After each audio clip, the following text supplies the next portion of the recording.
Meron ba dapat ipangamba ang mahigit po sa 2.6 million po na GSIS members at totoo ba na kayo po ay natalo ng 8.8 billion pesos po dito po sa mga investments po na ginawa ng GSIS?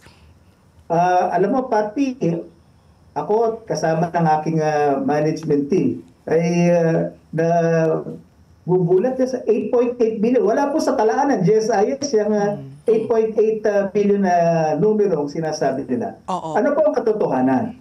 Ang katotohanan po nito, ang GSIS po, from January to August of 2025 has earned a net income of 100 billion. And, alam po ninyo, simula na tayo pumasok dito noong July of 2022, the fund's 1.53 trillion asset under management. And it has grown to 1.9. Mahigit kumulang na 400 bilyon. Kaya nga po tayo ay nagugulat sa ganong klaseng mga usapin. Sapagkat alam po ninyo, lahat po dito dinidiscuss po yan. This is not a one-man team.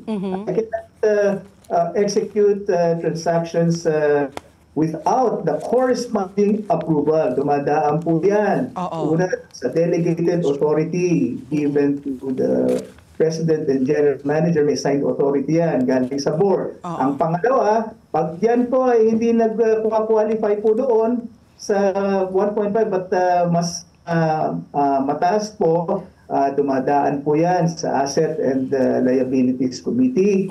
Tapos yung Board Risk Oversight Committee at pagkatapos po yung board na nag-approve. Kaya po nakakagulat at yan po mga kanilang nababanggit, kung yan po nga ay totoo, ay hindi po accurate. I just have a follow-up question, Ricky, if I may lang. Sir Wick, binanggit mo no, na hindi ka one-man team. No? Sabi mo may board yan na dumadaan no, bago kayo gumawa ng investment.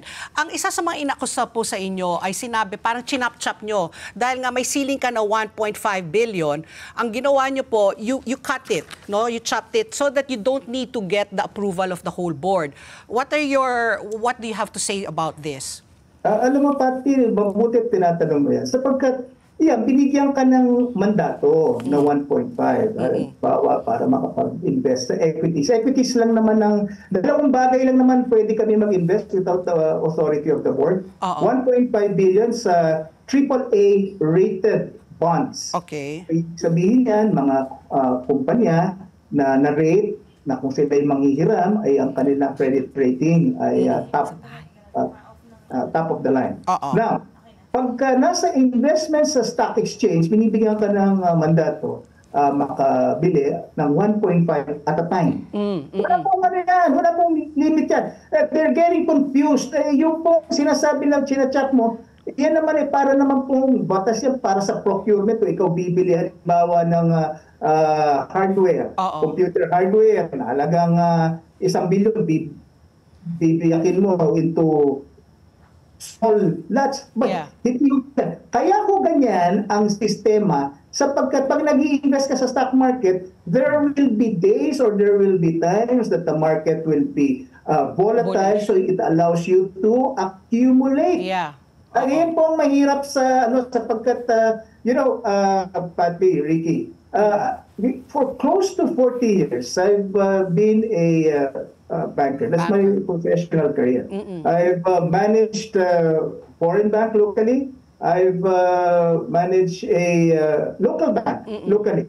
I've managed the local currency, fixed income, and credit derivatives trading in HSBC Asia Pacific for all Asian countries that we cover. Tayo po sumusunod sa patakaran. Alam po natin kung ano po yung proseso sa pag-invest, and these guiding principles allow us to be able to do and execute our job.